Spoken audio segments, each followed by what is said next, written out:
Hey everyone, and welcome back to my channel, or if you're new here, my name is Kayla and this is mostly my beauty channel, but I also do random videos such as this one. This is going to be my third story time ever about my journey with the disease that I have, which is called mitochondrial disease.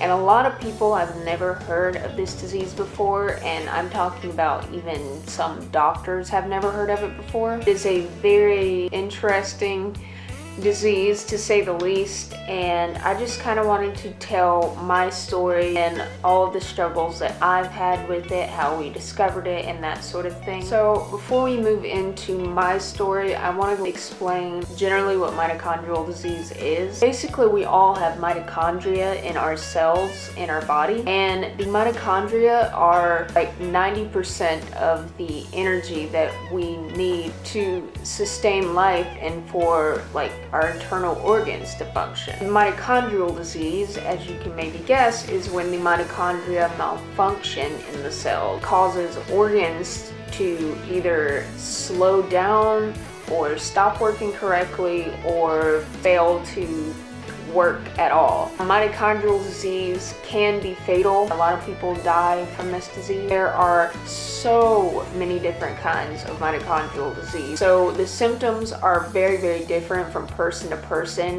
None of it is like routine or the same type of symptoms for every person that has this disease. Before we move on to the part where I became sick, I just wanted to say that I was a pretty healthy child for the most part. I had just turned 14 when I became sick.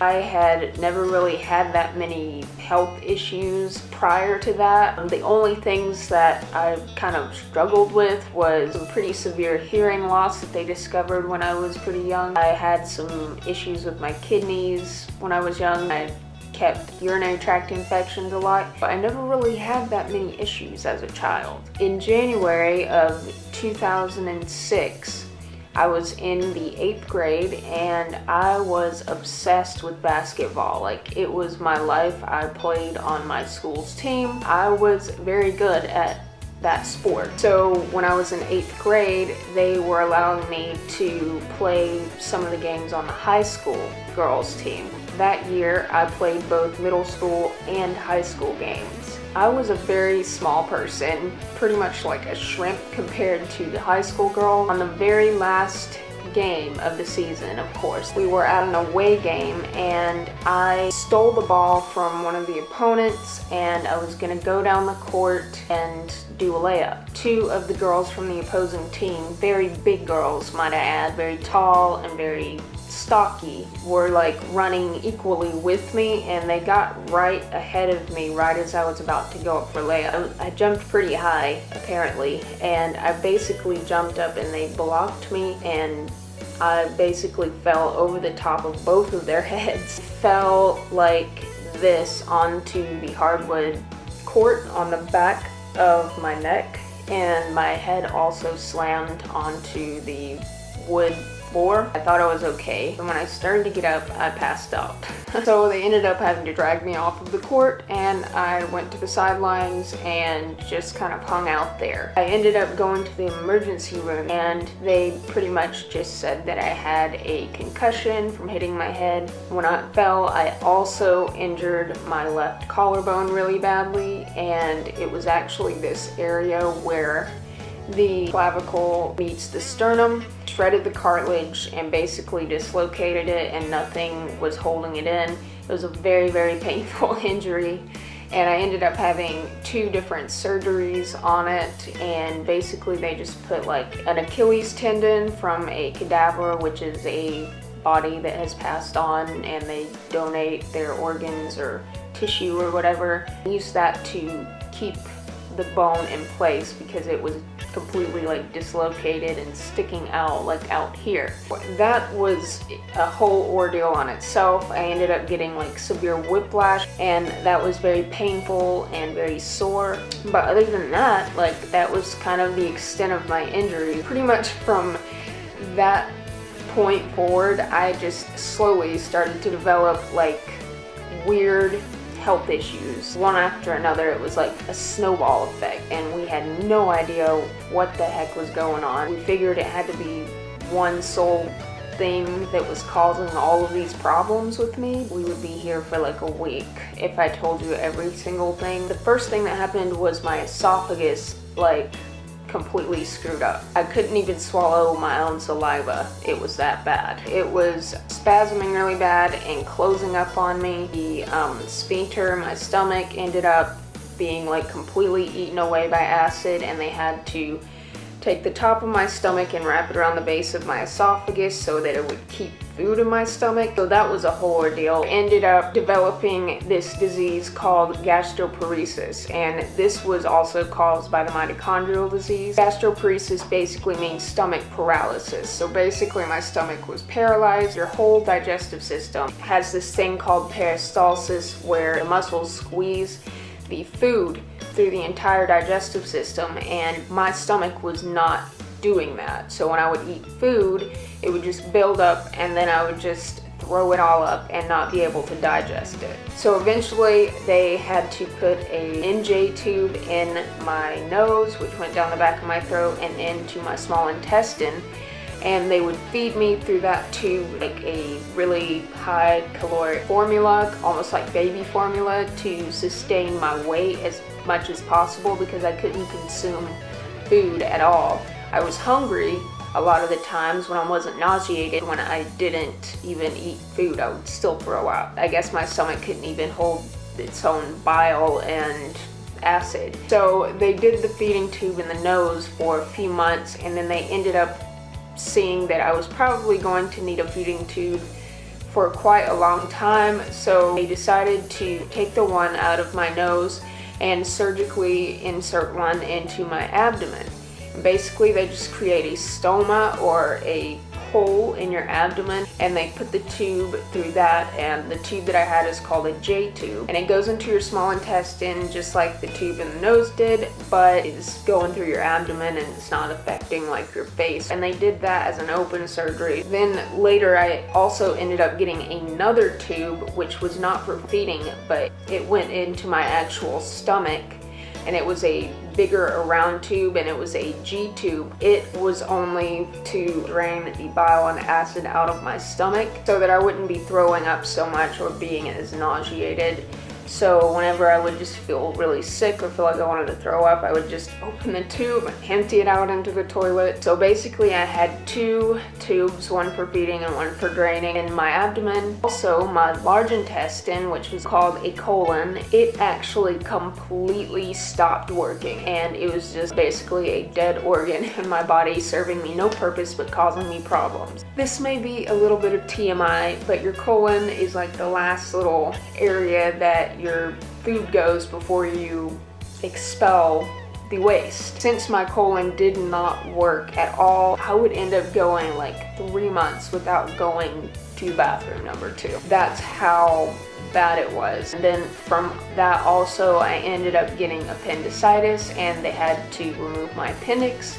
And then 2 months later they ended up deciding to take out 4.5 feet of my colon. Your colon is 5 feet long, and they took out 4.5 feet and left about 6 inches. And they basically just reattached my small intestine to what was left of my large intestine. Having that much of my colon removed was very, very helpful for me. It caused a lot of problems to go away that was being caused by the dead colon. And if you want to hear like smaller stories, I've had near-death experiences with this illness, and I've had 32 surgeries to date. So I have a lot of stories to tell. If you'd like to see something like that, definitely let me know. But the colon removal was definitely one of the worst surgeries ever. Also, my bladder actually completely stopped working, so it was kind of paralyzed too. Because it was paralyzed, I could not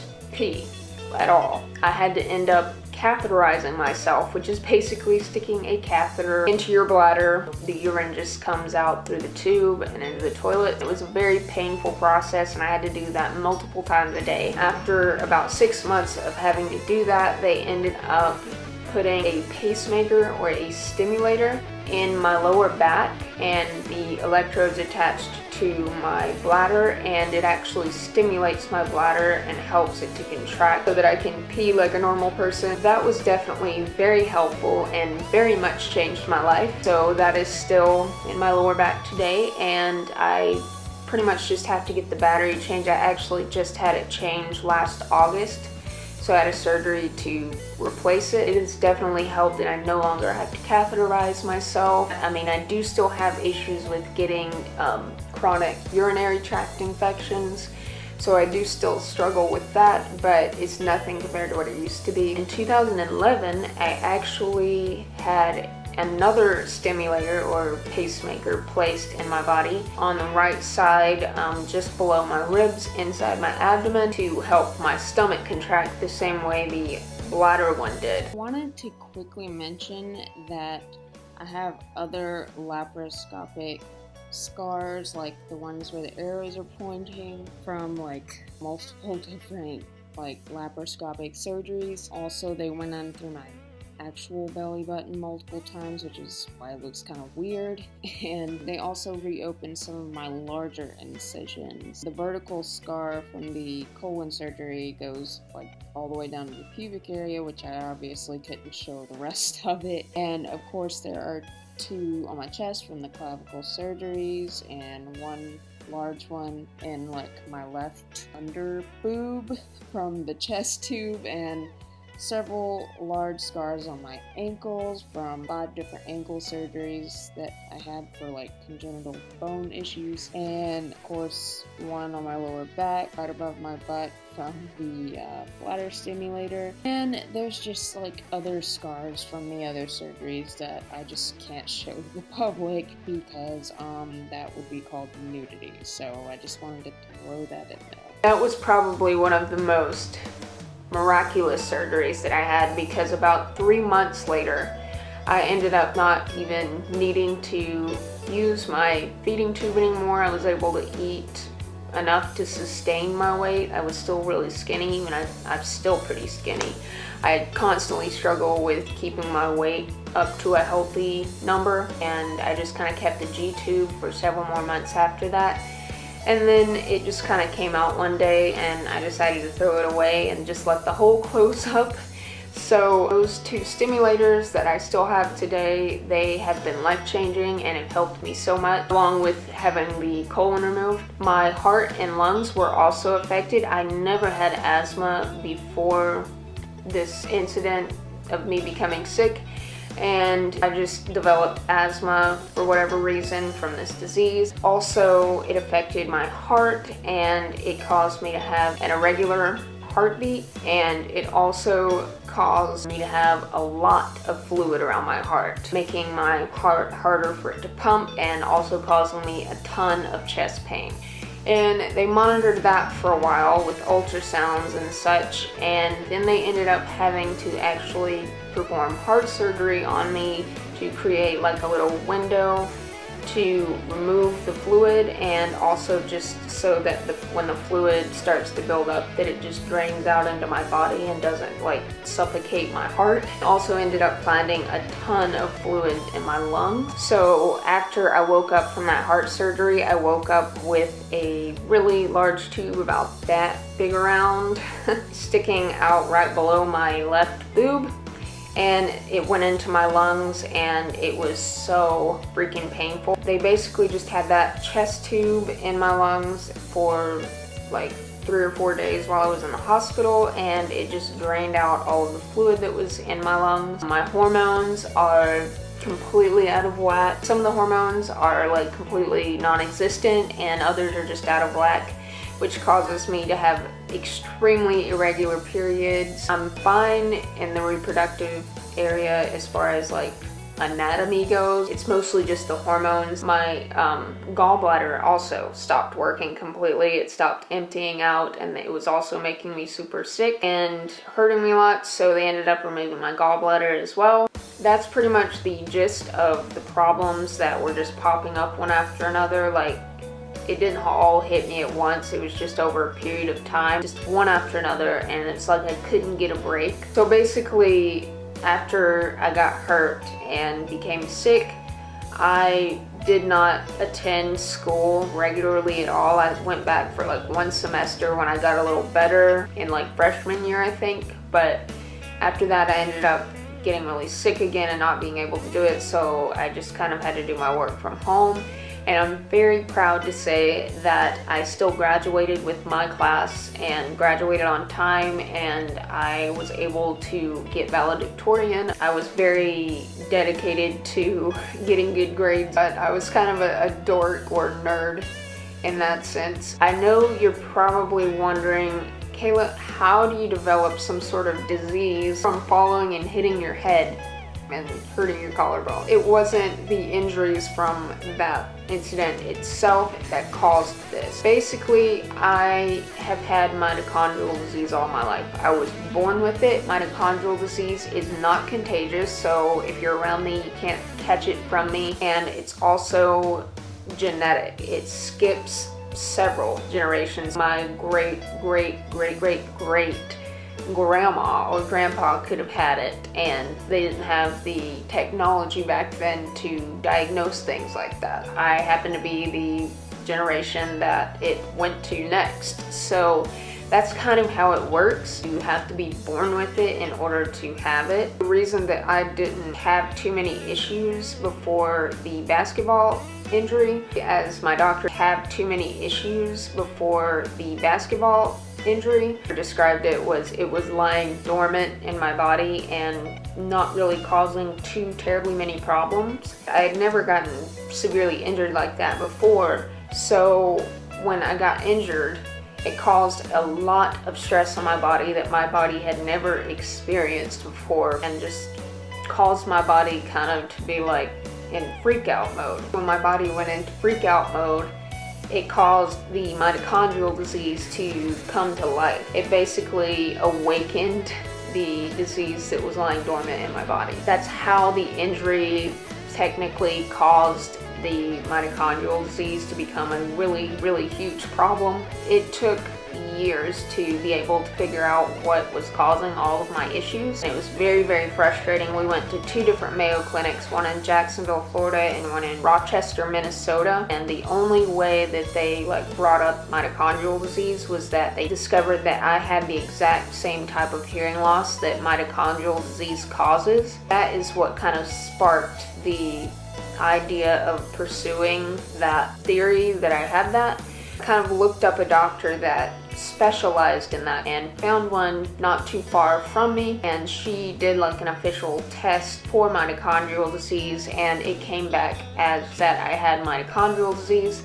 We still have not figured out exactly what specific type of mitochondrial disease that I have. To do that, we would have to get a ton of blood work done and have that sent off to California. We have not done that yet. That all is kind of like the general explanation of my disease that I have. I do feel like I was forced to grow up a lot sooner than most people my age, but I don't really think of it as a bad thing. I do see a lot of good that has come from this illness, honestly. As much hell as it was to go through, I don't think I would change the fact that I have this illness, because I've gotten so much from it. Yes, I've gotten a lot of bad from it, and this is definitely a fatal disease that can kill you. But I feel like it has taught me so much about life, and it has opened my eyes. I feel like I would be a completely different person today had I not went through what I did.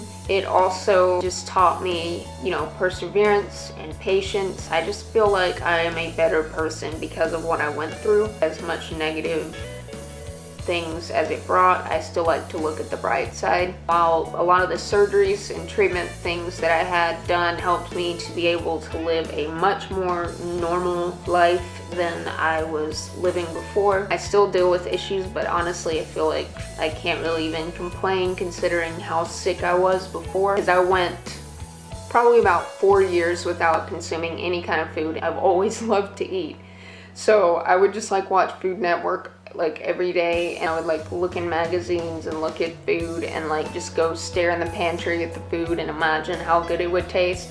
For 4 years, I feel like I took food and eating for granted before I got sick, and then when I couldn't eat it all and I wanted to, I was like, God, I wish I would have appreciated that more, you know, when I was able to eat. Now I feel like I'm much more appreciative of the simple things, being able to do the things that I never imagined that I'd be able to do again. It's changed my perspective on life. I feel like I live in the moment a lot better than I did before. Now when I have struggles with things or I'm going through a rough time, I always am able to look back to when I was so deathly sick. I'm able to think to myself, okay, if I can get through something that horrible, I can overcome this too.